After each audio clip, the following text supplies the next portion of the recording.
Okay, look at this letter again, the part about Kathleen Jones. Tell me what facts he gives. A woman and her baby abducted. Mm-hmm. Fact. The car on fire. Okay, now. It takes a great deal of finesse to make a mystery feel satisfying, despite it being one that will knowingly go unsolved. Good morning, good afternoon, good evening. My name is Connor, and I'm just a regular guy with no formal experience trying to explain why I love the movies I do. In this video, I want to break down why I think the Zodiac makes for a compelling watch despite its source material being so widely known. Zodiac is a mashup of thrillers and mysteries and true crimes.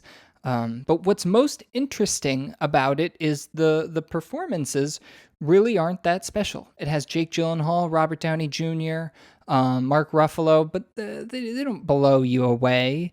Neither does the score or the cinematography. It's nothing really special. The movie is really, really long, and so, some people might be turned off by it just because of the length. And yet, I'm able to rewatch it without getting the slightest bit of fatigue, which is in and of itself interesting, because typically a mystery is kind of a one and done, especially if the only thing that's interesting about the movie is the story. For instance, Knives Out, right? It's a mystery, and if you take away the fun performances, that you might rewatch it because Chris Evans is really funny or something like that. If you take away those great performances and just take the story, maybe it's not as fun once you know what happened and why.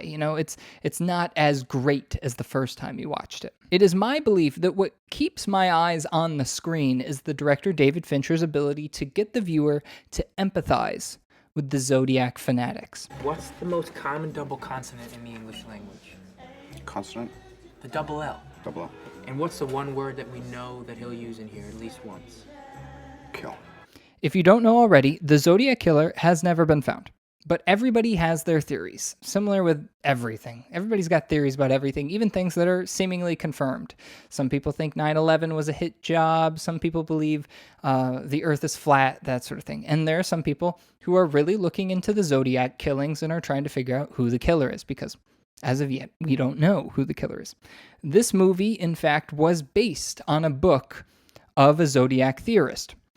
Who he thought he knew who the Zodiac was, despite his claims never really being confirmed by the FBI or the police department. This is awesome because you come into this movie expecting to be interested in this murder mystery, but that's not really what it's about. It's about getting you so involved in this real life case that you feel like you're just as involved in trying to catch the Zodiac as the main characters.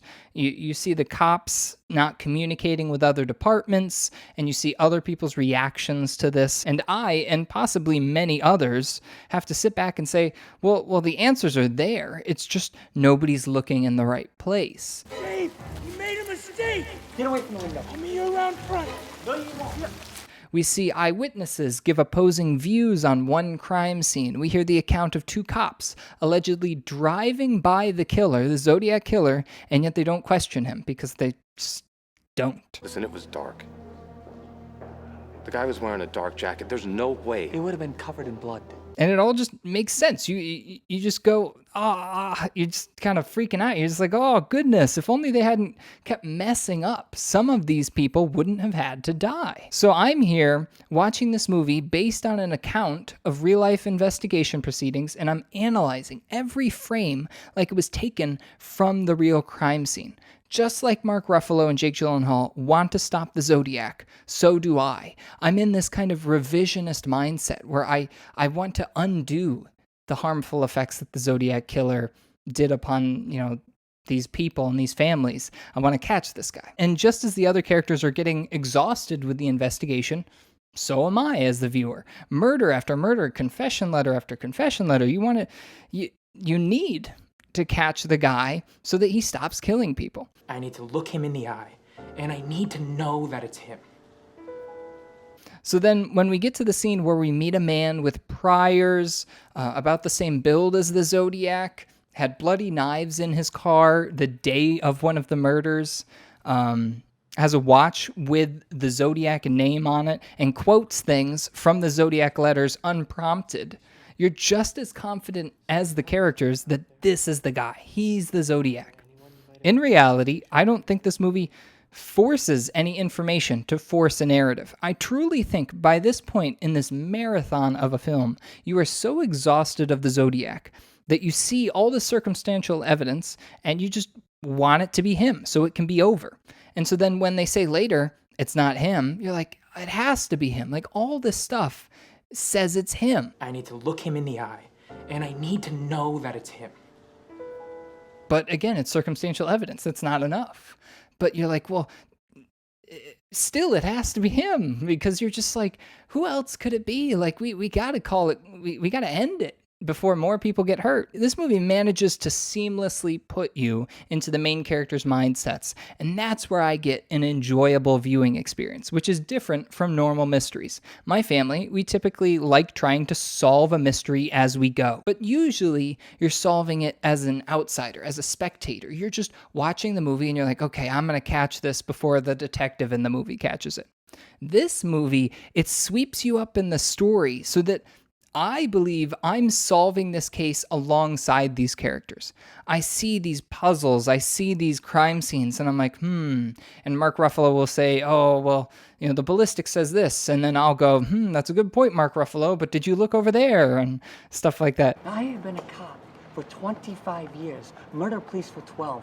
What do you do for a living? You know what I do for You're a cartoonist. It being semi-based on real facts, like there's not a lot that's just completely fictional, so you get to see this aspect of crime that maybe you're not seeing a lot typically in murder mysteries or true crimes. Like they go really in depth on the problems that our crime solving in this country has. Like some police departments don't have the same technology as others. Sometimes communication between departments is poor. Forget it. I'll telefax it to you.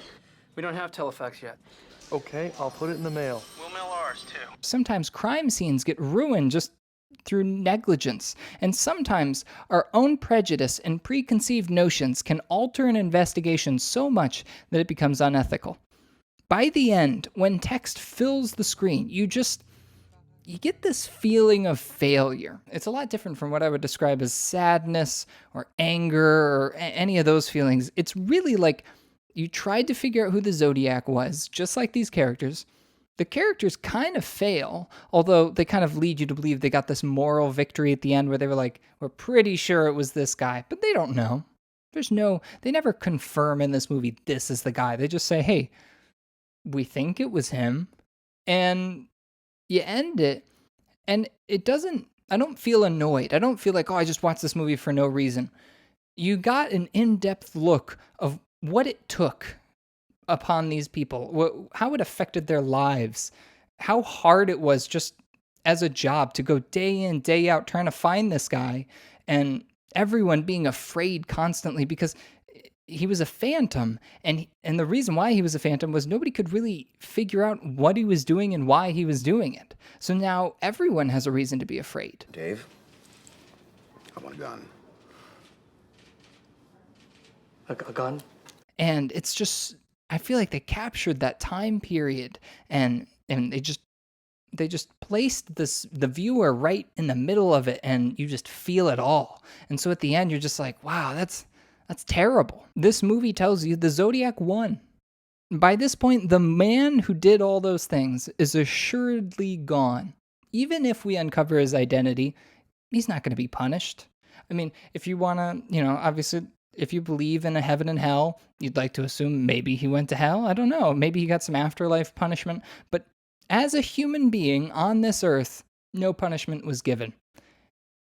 And that sucks, because you want that sort of justice, don't you? And part of me is just like, it's so broken up about it. So how does a movie within the mystery genre create a compelling film that stands the test of rewatchability? I think by engrossing the viewer in its story elements to the point that they too feel like a character in its story. That's all I got for today. I hope you guys enjoyed the video. If you guys like the Zodiac movie, it's on Netflix right now, currently, as I'm putting this video up. So go check it out. Tell me what you guys think in the comments. Like, subscribe. I hope you all have a great week. So long.